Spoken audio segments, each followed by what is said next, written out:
I'll, yeah, I'll move from the.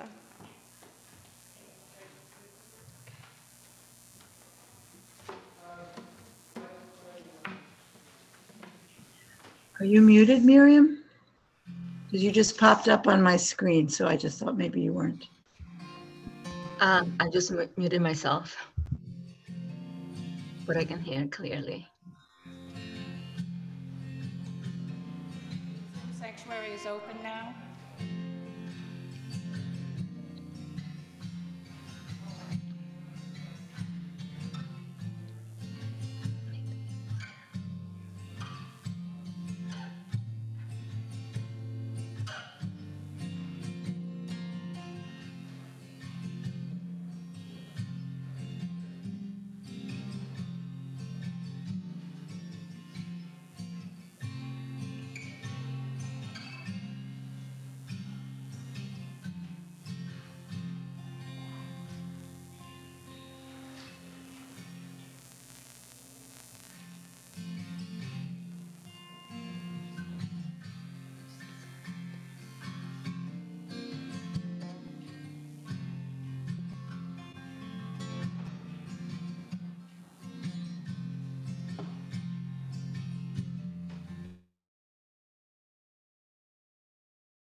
Also on Zoom. We're going to start with an introit by our resident musician, or our guest musician, I should say, Diana, opus number 1 by Kulab.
To the bell tower, it will hear the ringing of the bell by Jen Buchwald.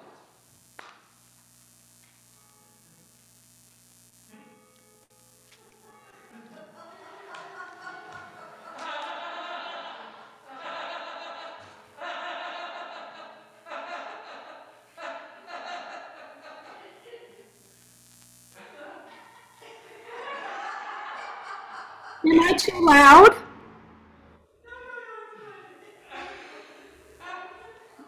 Am I good?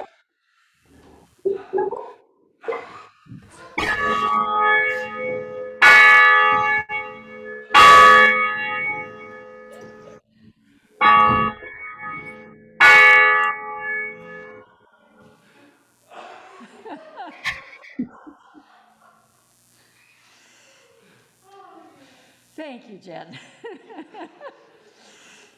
Welcome to our beloved sanctuary and to our digital sanctuary on Zoom. My name is Nancy Wilbur. My wife and I have been coming to this, have been a part of this congregation for over 20 years. Many thanks to Joel Neiditz, who's operating the camera and the slides today, and to Jennifer Bottomley, who's our Zoom usher. If you're here in person, we ask that you keep your mask on at all times while indoors.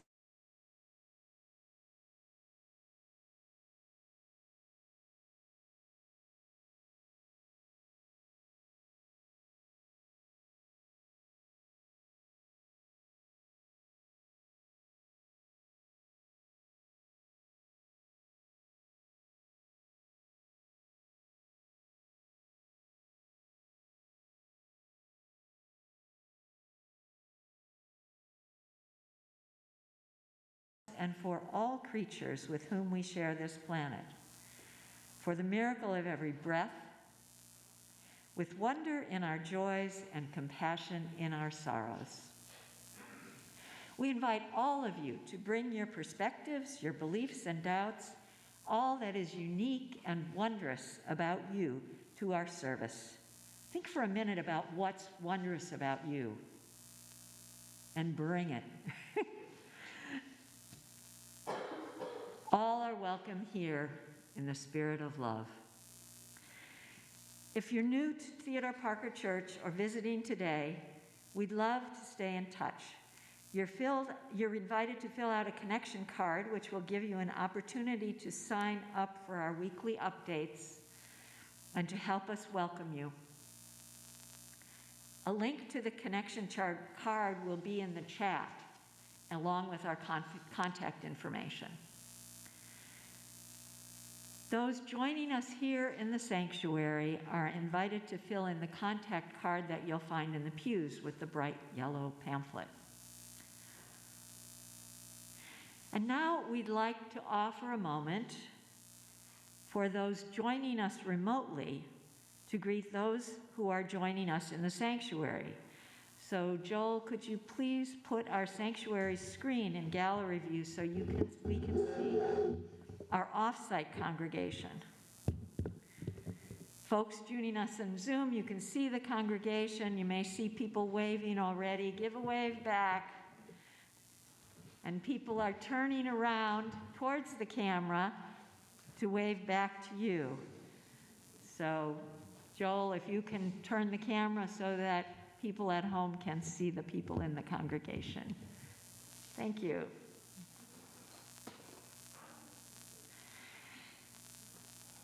We hope that each of you will find some comfort to carry with you over the week and some challenge for your thoughts. As always, we wish for each of you health, well-being, and a sense of peace. And Diana will now offer our prelude, Step into the Light. And the lyrics, I think, will be in the chat, too. This is an original song that I never played on the piano, but I learned it on the piano just for this. Thank you.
My name is Carol Allen, and first of all, I'm so glad to see everybody here and on Zoom.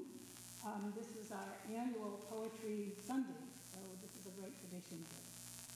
First of all, much gratitude goes to the Mr. Worship team, but especially to the poets who are reading for us today and the organizers of this multimedia presentation. And special thanks to Joy Martin, who spent countless hours, days, weeks, doing all kinds of planning, retyping, formatting, et cetera, et cetera. So thank you. This service is one of the many ways Theodore Parker Church focuses on creativity as a means of worship, whether it be art, music, poetry, or any wonderful combination. For example, the beautiful lyrics of Blue Boat Home, or our frequent revisiting of Rumi and Mary Oliver. Poetry uplifts us, comforts us, and makes us think. This month's theme is awakening, which could be interpreted as a call to open our minds and hearts, not only to the beauty and diversity of this world, our magnificent planet, but also to the injustices and social ills of our times and the personal struggles that we all face. The following reading comes from the Awakening Packet that some of you participated in with small group ministry. It's attributed to James Wellwood. It was during a discussion of what awakening might be, whether it's a Buddha-type enlightenment or whether it's a more gradual process. This is what he says. Forget about enlightenment. Sit down wherever you are and listen to the wind singing in your veins. Feel the love, the longing, the fear in your bones. Open your heart to who you are right now, not who you would like to be, not the saint you are struggling to become, but the being right here before you, inside you, around you. All of you is holy. You are already more and less than whatever you can know. Breathe out, touch in, let go. We will now have the chalice lighting, William Balerna. He's going to be saying the chalice lighting words in both English and Spanish for us today. And the Spanish version, of course, is for our friends in Plazuelas, El Salvador.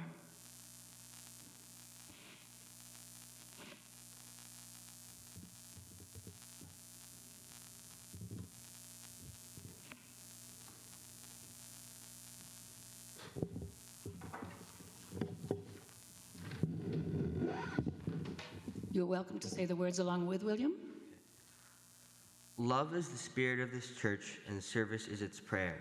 This is our great covenant, to dwell together in peace, to seek the truth in love, and to help one another. El amor es el espíritu de esta iglesia, y el servicio es nuestra oración. Esta es nuestra gran promesa, vivir juntos en paz, buscar la verdad con amor y ayudarnos los unos a los otros. Okay, looks like we don't have the Children's Chapel today. So we will turn now to the first group of readers. What happens, there's going to be 3 groups of readers, and some here, some on Zoom, so it's a little complicated, so bear with us if we have some glitches. It turns out that I am the first reader. It just happened that way, I didn't plan it. And along with the theme of awakening, I think of nature. I think of the awakening of springtime. And so I chose 3 poems about springtime.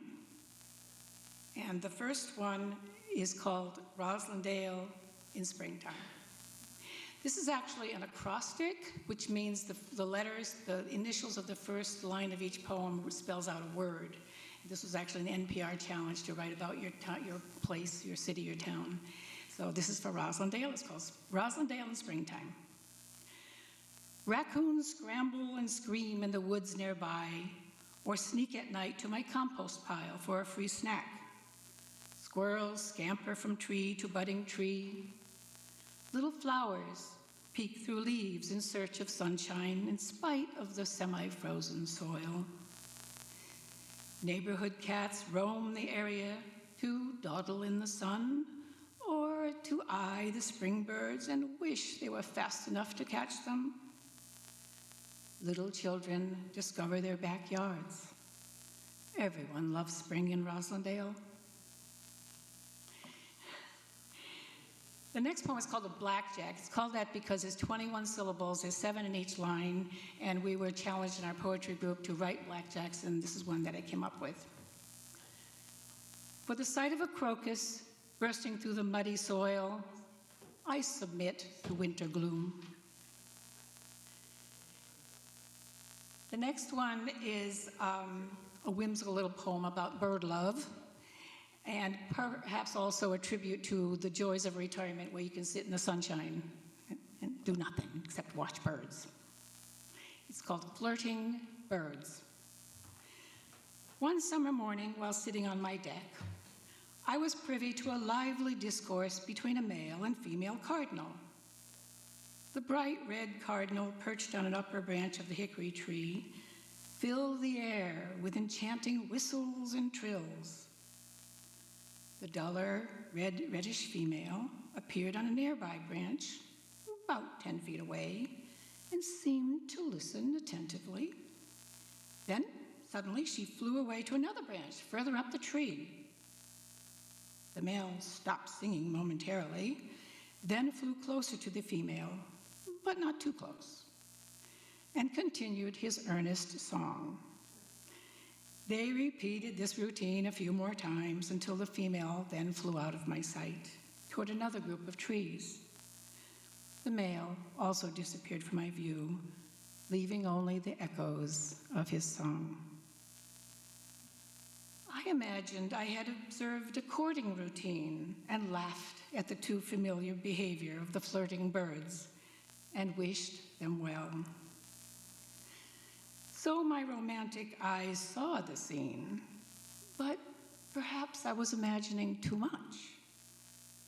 I wonder, in fact, if it was an argument about childcare or avian politics.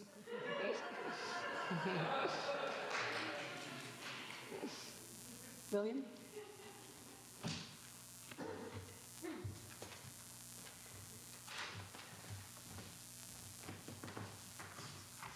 So I had to write this poem for a school project, but I guess since it's Earth Day weekend, it relates to that. America, a place of beauty and disaster, where some rivers run fresh with water, where some oceans are clear blue, where there are forests still green as grass. Other places are in ruin. Smoke reaches to the sky, animals stripped of their land, humans are destroying the environment. Now reaching the stars are trash mounds, and forests burned to the ground. All for what? To build more and more, so people can have comfy homes? We all might have a cleaner home if humans weren't so greedy.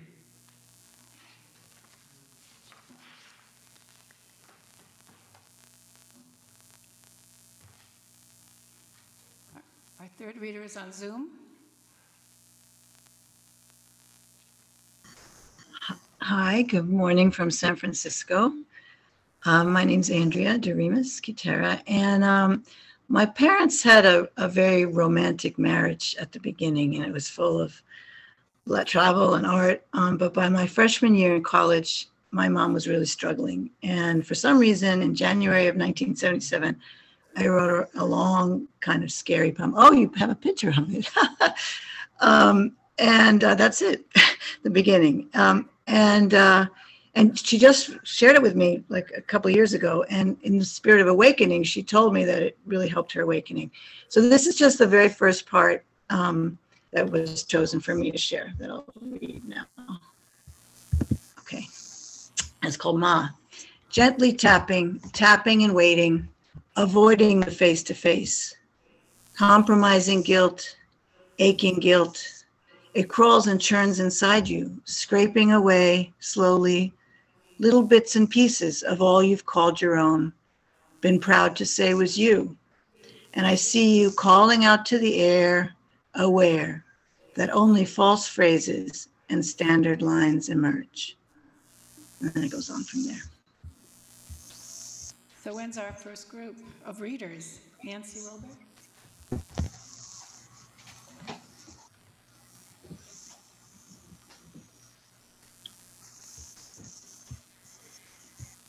For our morning prayer, we have selected words from Ted Loder, from his prayer, Set Me Free. It was published in his book, Guerrillas for Grace, Prayers for the Battle. Set me free. Wondrous patience. The earth has risen again, emerging, whirling, alive, with trembling possibilities, and I with it. Such staggering grace. Please nurture me in newness. Set me free from the tyrannies of habit and complaining and blaming. Shake me from too much success and comfort. That as if on this first day of creation, I may begin to see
Though below me I feel no motion, standing on these mountains and plains, far away from the cool rolling ocean, still my dry land heart can say, I've been sailing all my life now, never harbor or port have I known.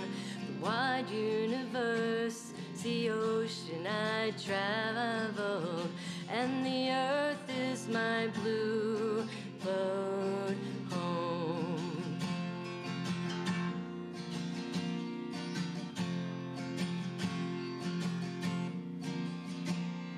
Sun, my sail, and my moon, my rudder, as I ply the starry sea, leaning over the edge in wonder, casting questions into the deep.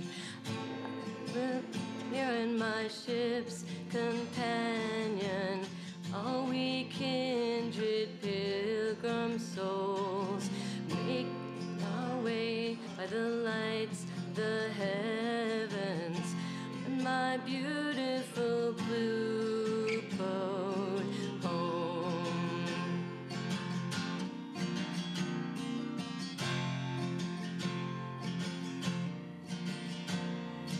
I give thanks to the waves upholding me, hail the great winds urging me on, great the infinite sea before me, sing sky my sailor's song.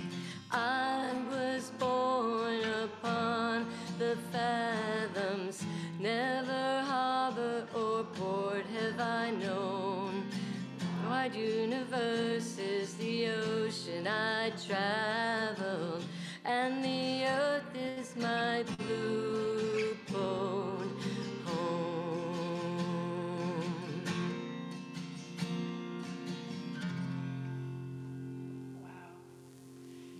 my very favorite hymns. Remember the first time I heard it, I just sobbed. It was so beautiful. So we're now ready for our second group of readers, which includes Claudia Davenport on Zoom, then Ruth, followed by Tom Keidel here, Miriam Hernandez on Zoom, and then Sherrod Hamilton was to have read her poem on Zoom, but there's an emergency, she could not make it. So Ruth is going to be reading her poem. So we'll start in Brazil with Claudia Davenport on Zoom.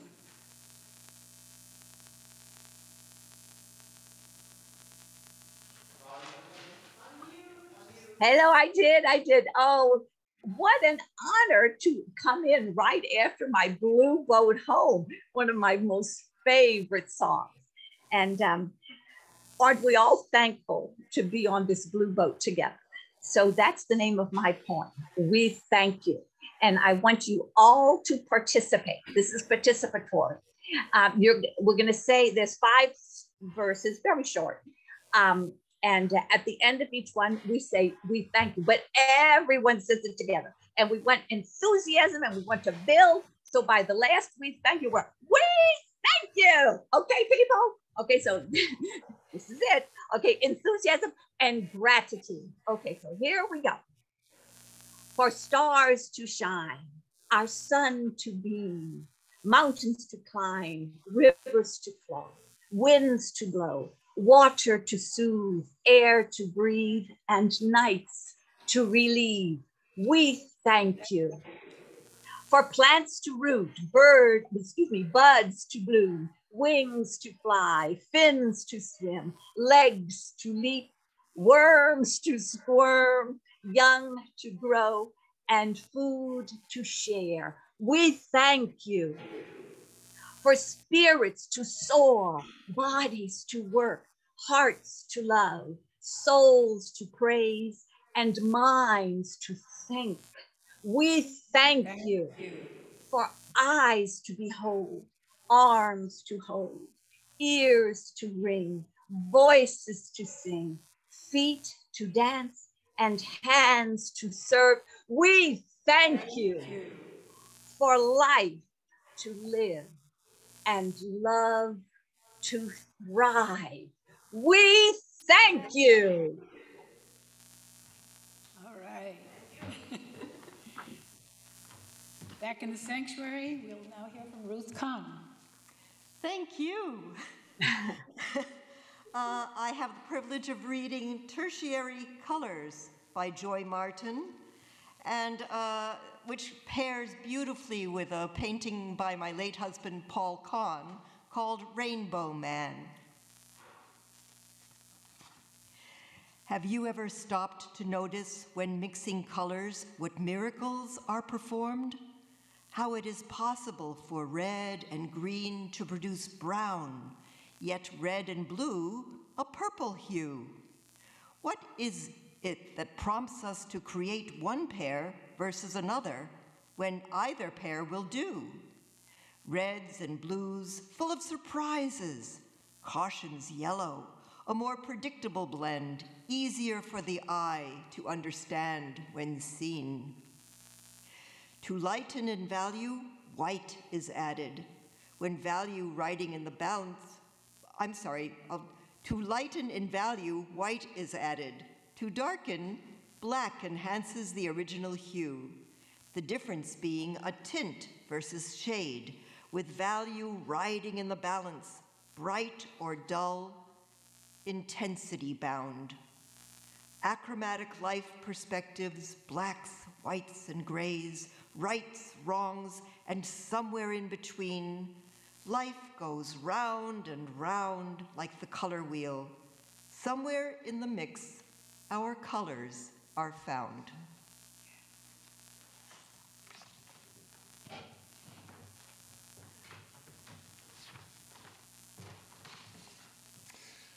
My name is Tom Keidel. I will be reading 2 particular poems following that very wonderful, colorful imagery. The first poem is Villanelle of Works and Days. It builds on 2 sets of images. One is water, which is really an important image for me in many ways, as well as this idea of what's the ground. And I titled it Works and Days because we have to go through both of these metaphors to make sense of our lives. When first my father taught me how to sail, the water was to spare, the wind an open wound. I feared myself, and then I failed. The spreading lies, the panic all around, the rudder, mast, and hull unsound. When first my father taught me how to sail. To every love of service I had frowned, and in that haste, all my efforts ran aground. I feared myself, and then I failed. So strange it is to be this much impound. The dead are chainless, changeless in the ground. Yet when my father first taught me how to sail, I learned that by such struggles we are crowned. For such works and days of fear, they are ever drowned. When first my father taught me how to sail, I found myself and found I could not fail. A second poem is Dear Sighting, and it's kind of what I thought of as the most basic sense of what a poem must do. So here it is. If belief means anything, it might mean a repetition, like a rocking chair out in the open air. We take up such small space that over time we sometimes cease to move, except by movement of thought. And what we believe comes to be our acceptance, a worship made of gently descriptive words. A deer crossing a river, pause the ground, in steady repetition, breathing slowly in and out. Here is an act of benediction, a giving back to Eden.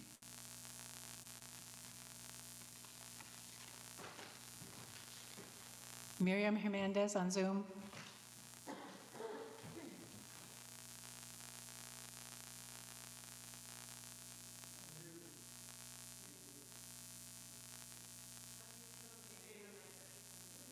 You need to unmute yourself. We can't hear you. Sorry. There you go. We can hear you now. Thanks. I'm going to read The Chance by Harold Bond. Harold was a teacher at Cambridge Center for Adult Education. He died at 60 in the year 2000. He was from Melrose. This poem is about a child's awakening on his first day of school.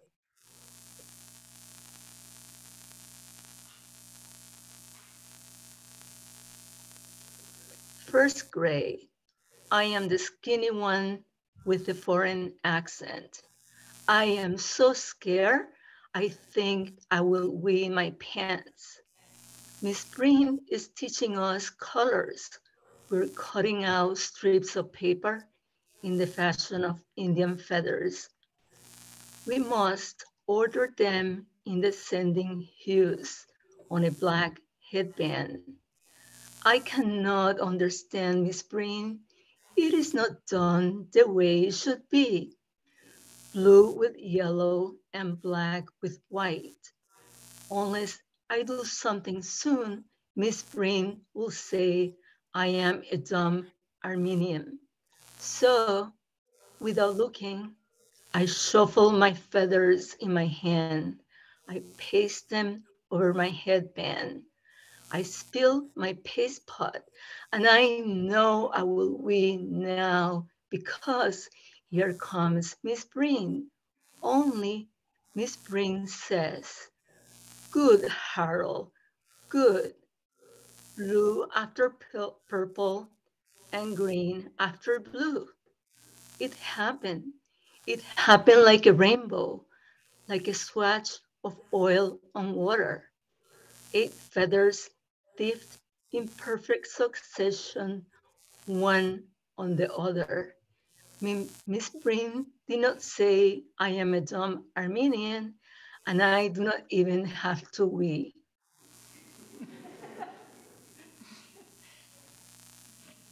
Ruth will now sing the poem that Sherrod had picked out for us.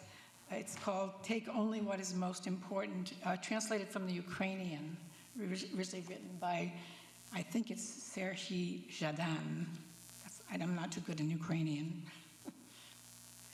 Thank you. And it's translated from the Ukrainian by Verlana Chats and Wanda Phipps. Take only what is most important. Take only what is most important. Take the letters. Take only what you can carry. Take the icons and the embroidery. Take the silver. Take the wooden crucifix and the golden replicas. Take some bread, the vegetables from the garden, then leave. We will never return again. We will never see our city again. Take the letters, all of them, every last piece of bad news. We will never see our corner store again. We will never drink.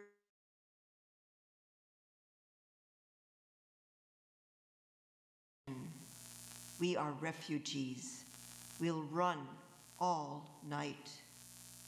We will run past fields of sunflowers. We will run from dogs, rest with cows. We'll scoop up water with our bare hands, sit waiting in camps, annoying the dragons of war. You will not return, and friends will never come back. There will be no smoky kitchens, no usual jobs. There will be no dreamy lights in sleepy towns, no green valleys, no suburban wastelands. The sun will be a smudge on the window of a cheap train rushing past cholera pits covered with lime. There will be blood on women's heels, tired guards on borderlands covered with snow, a postman with empty bags shot down, a priest with a hapless smile hung by his ribs, the quiet of a cemetery, the noise of a command post, and unedited lists of the dead so long that there won't be enough time to check them for your own name.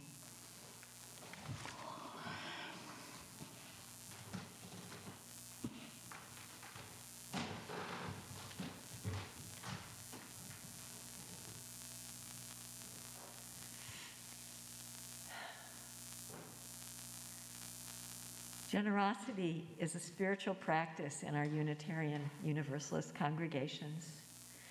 We give to remind ourselves that we are a part of something bigger than ourselves.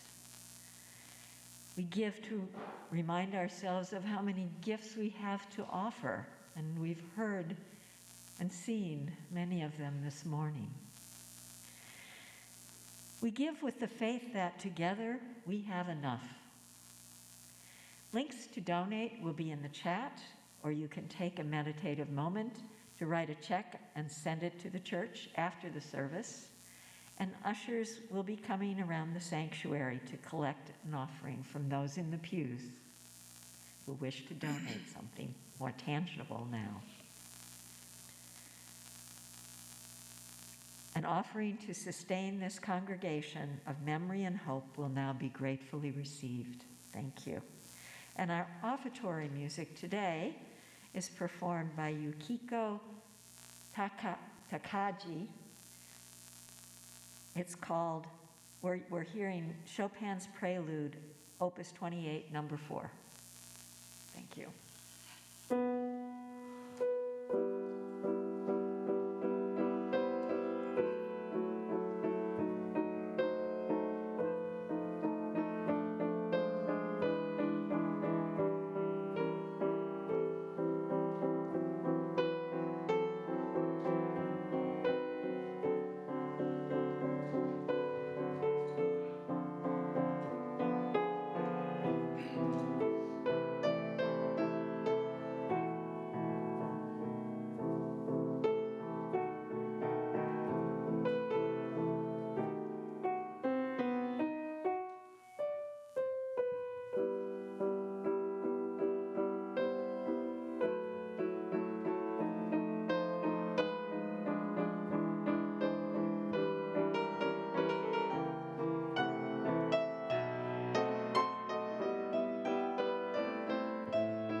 We come now to our third and final group of readers. The four readers are Phil Nowers, Ashleen Moylan, then me, and then followed by Joy Martin. So some half on Zoom and half here. Phil?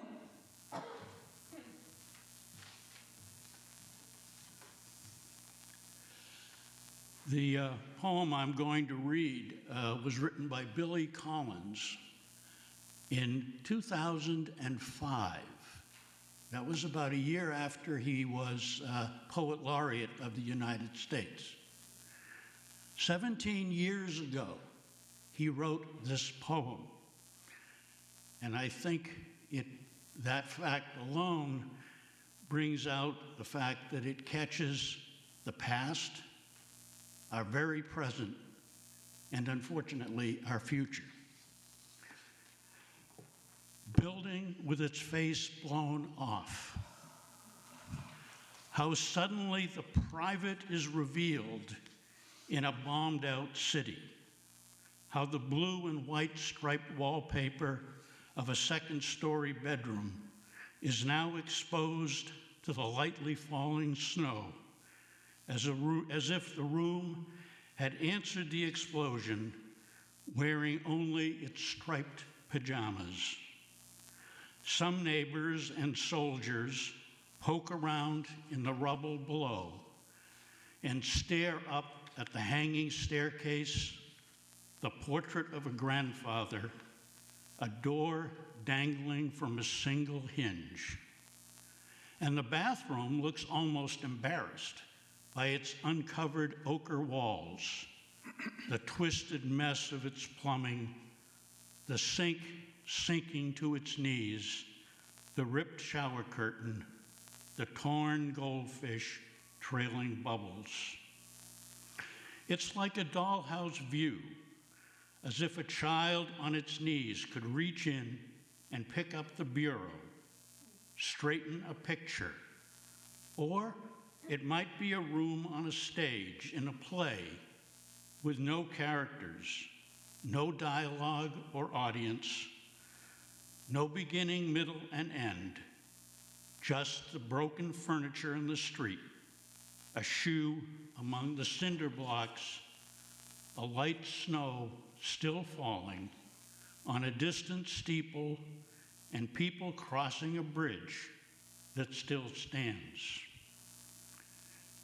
And beyond that, crows in a tree, the statue of a leader on a horse, and clouds that look like smoke. And even farther on, in another country, on a blanket under a shade tree, a man pouring wine into 2 glasses, and a woman sliding out the wooden pegs of a wicker hamper filled with bread, cheese, and several kinds of olives.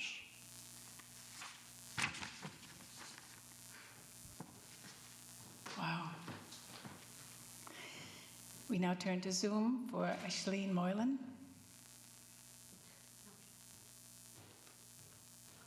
She's here. Oh, fantastic. That's a change I wasn't told about.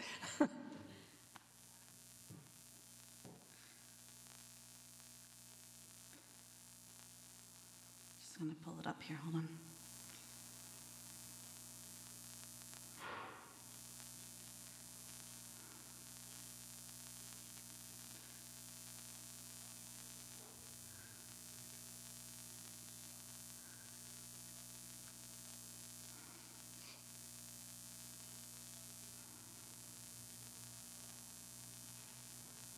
Hold on just a second. Sorry. Yep.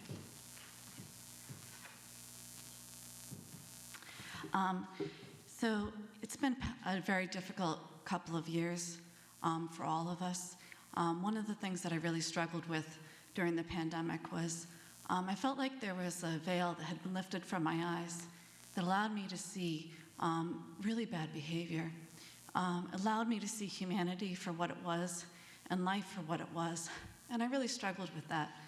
And one of the things that I feel is important is that when you're struggling through something, you try to ask yourself, what can I control? What part of this can I control? And it really made me take a look at my own behavior. And when I was searching for a poem, I felt like this poem really kind of spoke to like, what can I control? So the poem is called The Awakening by Judith Espinosa.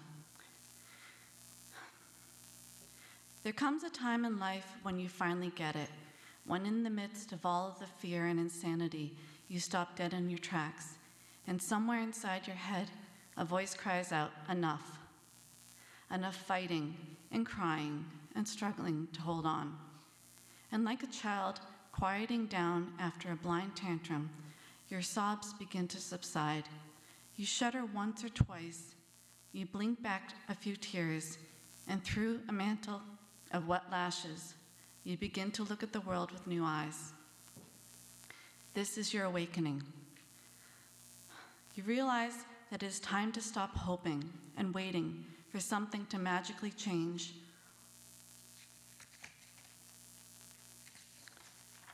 or for happiness, safety, and security to come galloping like a wild horse over the next horizon.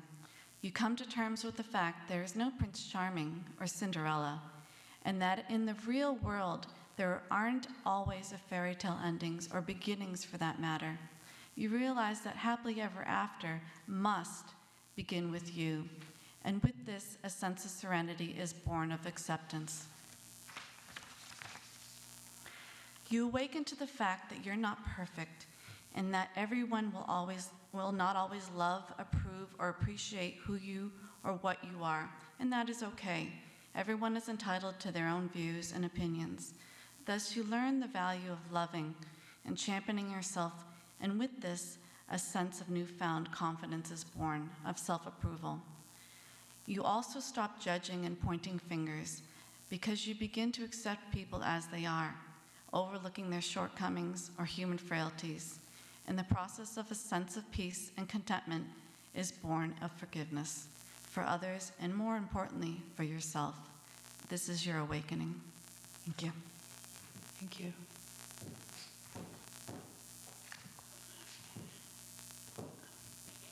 I have the next poem. It's called Barter by Sarah Teasdale.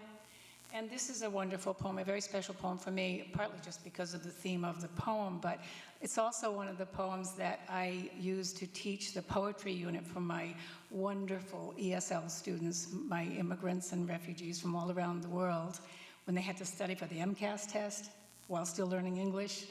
Pretty amazing task. So it has lots of meanings. It's called Barter. Life has loveliness to sell, all beautiful and splendid things. Blue waves whitened on a cliff, a soaring fire that sways and sings, and children's faces looking up, holding wonder like a cup. Life has loveliness to sell, music like a curve of gold, scent of pine trees in the rain, eyes that love you, arms that hold. And for your spirit's still delight, holy thoughts that star the night. Spend all you have for loveliness. Buy it and never count the cost. For one white singing hour of peace, count many a year of strife well lost. And for a breath of ecstasy, give all you have been or could be.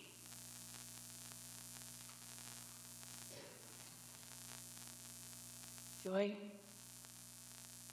will close out our readings now with her poems on Zoom.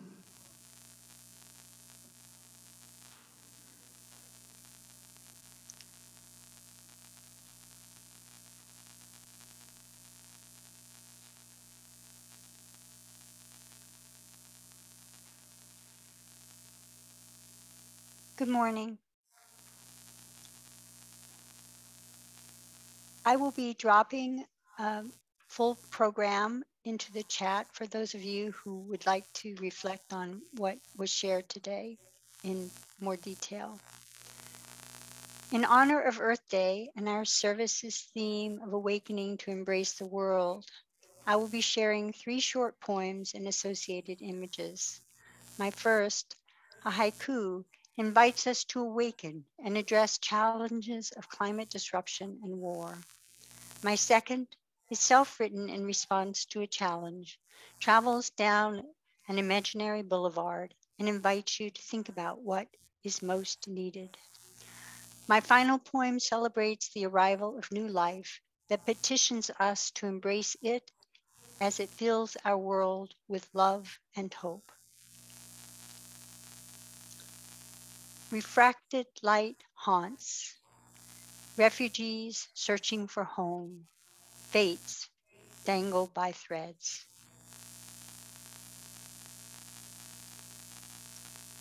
Four-letter words travel across race and place to advance these: economic, racial, and social justice.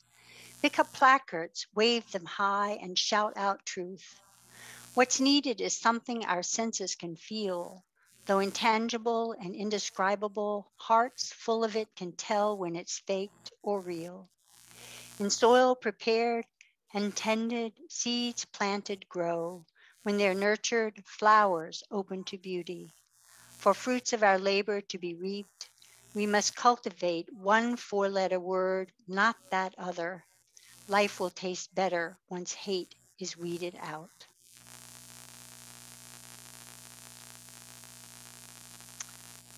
Love Transformed, written for Camille. You are love transformed into being, grounding fire, water, sky, the sun, moon, and star of our heaven, the twinkle in your mom's and dad's eye. You are formed from the best part of giving, a many-faceted lens of hopeful vision through which our worlds will forever be seen, with focus on living and realization of dreams. You are smiles across expectant faces, the salt of earth and joyful tears, all that is good of life's promise. With abundant love, we celebrate you're here.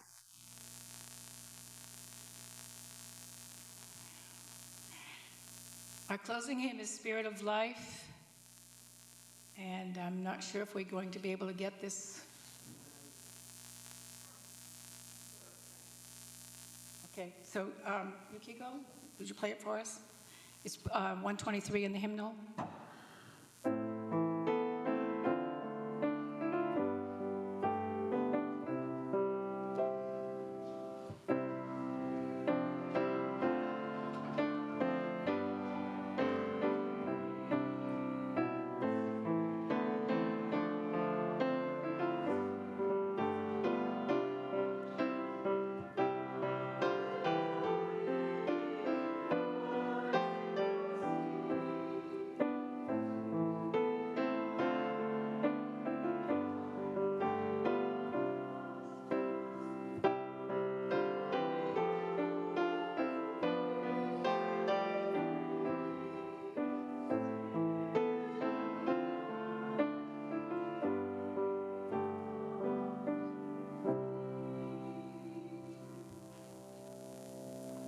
Thank you. Diana Karthus will give us the closing words. Unfold your own myth.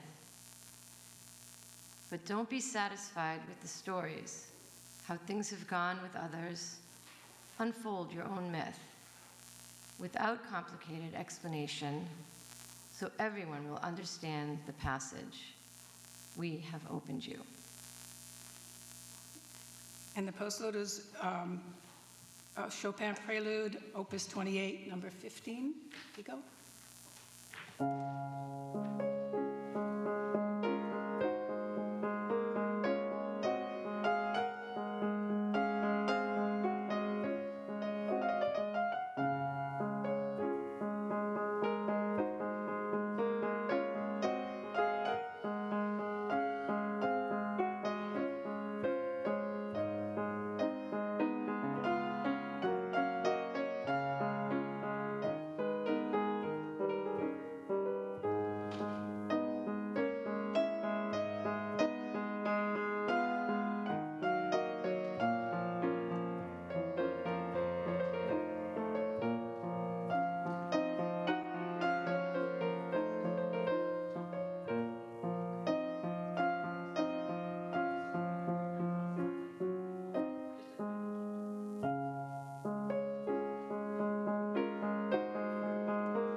What a beautiful, powerful piece. So matches the moods of the many pieces of poetry we heard. Nancy has some very special announcements for us now. So before our outdoor coffee hour and breakout rooms, first an announcement on Zoom from John Lambert.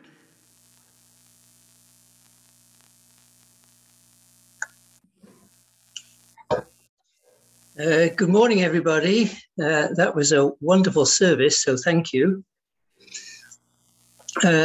So last week, members of the Standing Committee met with Christine Purcell of the UUA Transitions Office to review the UUA process for establishing a search committee. For a congregation of our size, that would be about 5 or 6 people. So over the next 2 to 3 weeks, maybe 4 weeks, a member of the Standing Committee will be reaching out by telephone to each and every member or member household. And the purpose of the call is to engage in a conversation around these questions, amongst others. So what are the good qualities needed for someone to serve on a ministerial search committee? Who in the congregation works well with others? Who would be trusted by others? Who would listen well? Who would represent and serve the whole congregation on the search committee? So the Standing Committee tomorrow at their meeting will discuss this process, but my message today, and it will be also in more detail in this week's newsletter, is to plant the seed in your minds as to who you would recommend to serve on TPC's Ministerial Search Committee. And you may think of more than one person, maybe 2 or up to 3. So this is just an announcement to get you to stimulate your thoughts in advance of the phone conversation, so you already can be thinking about who you might like to serve on this search committee that would be for next year. So thank you for that, and there'll be more details in the newsletter. Thanks, John. Now we have 3 fundraising efforts underway at TPC, and we hope people will consider joining them. First, there's Project Bread, Walk for Hunger, and that's on May 1st. We're going to give you this in print, or online, but on May 1st, and the team name is TPC UU. And then we have the Louis D. Brown Peace Institute Mother's Day Walk for Peace, and that team name is Theodore Parker Walkers. And we also have the Palestine Healthy Futures Campaign, that's the onefor3.org. And that's going on through April through May, and the team name is TPCUU. Now, Deb has a handy flyer with the URLs for all 3, plus the URLs for UU the Vote and the Fair Share Amendment campaigns. So see her after church today, or email, or call her. Maybe could you also put that into TPC Talk, maybe, Deb? And she's going to be at this live coffee hour today. I consider this our first racial justice table outdoors. So, and Rose is going to set up breakout rooms for folks at home. Oh, really? So just hang on Zoom for a minute if you want to stay in the breakout rooms.